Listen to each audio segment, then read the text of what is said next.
um medo incontrolável de ficar sozinho? Dentro, fora de casa? Tem medo de viajar de ônibus, de viajar de avião? Tem medo de ficar em lugares onde tem muita gente? Sente medo de ficar numa fila esperando por muito tempo? Ficar em lugares fechados? Ou de ficar em espaços abertos? Ou ainda ficar naqueles lugares onde parece que é difícil você sair dali facilmente? Pois é, se você sente alguns ou vários desses medos, pode ser que você sofra de um transtorno fóbico chamado agorafobia. Nós precisamos primeiro diferenciar o medo da fobia. São coisas parecidas, mas não são exatamente a mesma coisa. O que é medo? Medo é uma reação natural do nosso corpo. Em essência, todos nós sentimos algum grau, algum nível de medo. É uma coisa que acontece mais rapidamente do que a nossa razão e ele tem uma finalidade, né? Ele é um mecanismo de proteção que ajuda para que a gente não se exponha demais. Então, o medo, ele é um mecanismo de proteção fundamental para a nossa sobrevivência. E a fobia? A fobia já é um pouquinho diferente. Ela é uma reação de medo irracional. O que significa isso? Nem sempre a razão explica. A fobia, ela pode ser, por exemplo, de barata.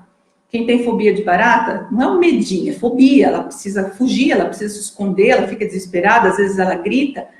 Mas a razão diz assim, a barata, embora seja um bicho nojento, sujo e tal, uma boa chinelada, um spray de inseticida acaba com ela rapidinho. Mas não adianta, quem tem fobia de barata não tem explicação, realmente não tem explicação, a razão não explica. Então, diante do objeto ou da situação fóbica, a pessoa ela tem um pico de ansiedade associado a esse medo, a esse evento fóbico.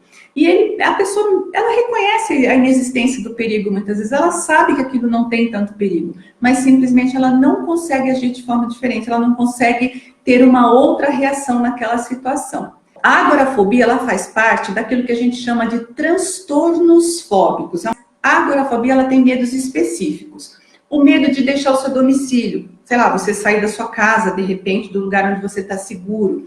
O medo de estar em lojas, shoppings, academias, medo de multidões, de locais públicos. Então, a pessoa tanto tem medo de estar com uma multidão num lugar fechado, como também num lugar aberto, cheio de gente. E aquele medo de viajar sozinho, de ficar em lugares onde ela olha em volta e ela acha que é difícil sair dali se ela precisar, ou se ela tiver uma crise. Então, esses medos, eles compõem o que a gente chama de agorafobia, que é um transtorno específico. É bastante comum, né, nos casos de agorafobia, a pessoa ter também um transtorno de pânico. Às vezes, antes do evento fóbico ou até durante o evento fóbico. Existem pessoas que têm agorafobia e não têm pânico. Tá? De 1/3 até a metade dos pacientes com pânico apresentam agorafobia. Sabe por quê? A pessoa tem a crise é horrível, terrível, ela tem sensação de morte, ela tem aquela sensação de desamparo, de descontrole, ela começa a evitar sair de casa para não ter a crise fora de casa. E aí não ter quem cuide dela, quem a socorra, ela não tem uma via de escape e ela vai ficar ali passando um constrangimento na frente das pessoas, então ela pega e evita.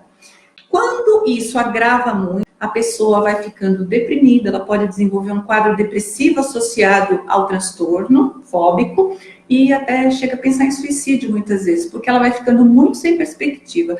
Principalmente esse aspecto de não saber se tem cura, não encontrar cura, às vezes tomar um medicamento que não faz o efeito necessário, ela precisa se isolar, incomodar as pessoas, né? Quais são os sintomas da agorafobia?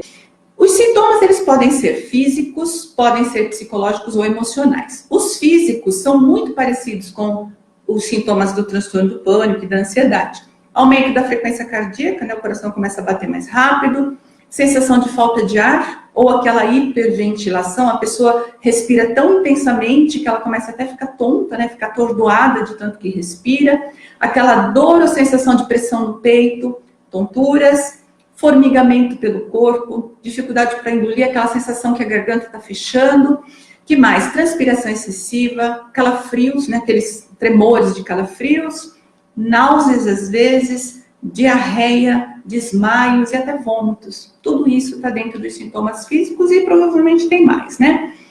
E quais são os sintomas que a gente chama de psicológicos ou emocionais? Bom, diversos medos, como no transtorno de pânico, o medo de morrer, o medo de ficar em lugares com muita gente, lugares abertos, lugares fechados, de ficar em casa sozinho ou de sair de casa sozinho, ansiedade extrema, baixa autoestima, o medo também de não conseguir sair de um lugar no momento da crise. Então, se ela sai, né, quando ela consegue sair, a primeira coisa que ela faz é vistoriar todo o ambiente onde ela chegou para pensar nas possíveis saídas se algo acontecer com ela. E como é o tratamento para agorafobia? Primeira coisa, vai depender do grau. Se é uma agorafobia mais leve, de repente a gente consegue tratar só com fazer um tratamento psicoterapêutico, por exemplo. Moderado, grave, muitas vezes a gente precisa entrar com medicação. Até porque outras coisas podem estar associadas ao quadro do transtorno fóbico, como a depressão. Então, muitas vezes é necessário o uso de algum medicamento junto. O tratamento, ele precisa ser iniciado quanto antes para evitar que evolua, né, de leve para moderado, de moderado para grave, ou até para que a coisa fique depois severa e incapacitante, né? Quais são as medidas que geralmente são tomadas para ajudar uma pessoa que sofre de um transtorno assim? Parecido com aquilo que a gente usa para o transtorno de pânico. O uso de medicamentos antidepressivos, ansiolíticos e, às vezes, calmantes também, para ajudar a pessoa a se centrar, ficar mais calma, lidar melhor com aquilo que está acontecendo com ela.